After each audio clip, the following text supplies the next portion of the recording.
My grandmother used to tell us that when we heard someone calling our name while we were home alone, we should never turn around, as we might see something behind us that we wouldn't want to see. For many years, she used to remind us of this from time to time, but we thought it was just a story to scare us when we were children, as we were so attached to her, all the grandchildren. Everything went on normally over the years. We grew up, and everything was just like grandmother with her stories. On one occasion, when I got home from work, I went to see her in her room as she did every night, to greet, deal with, and take her medicine.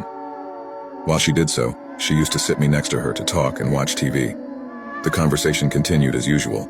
At one point I asked, "Mom, TT, was that what we called my grandmother? Do you remember scaring us when we were little, saying that we should never turn around when someone calls us instantly?" Her face became serious and even a little worried, replying, "Why do you say that? Did you hear someone calling you?" Noticing the concern on my grandmother's face, I said no, that it was just a very present memory from my childhood. But from her response and the way her face turned dark, I knew there was something behind it. Those warnings she gave us when we were little. She continued, "So many years have passed and I still remember it as if it were yesterday." This is what she told me. My grandmother says that when she arrived in the neighborhood where we currently live, it was very different. To give you an idea, my grandmother was 100 years old at the time. She was born in 1920 and arrived in the neighborhood in 1935, when his parents bought the land. At that time, there were no electrical wires everywhere, and the way to light was with candles or alcohol lamps. We survived as best we could and lived day to day.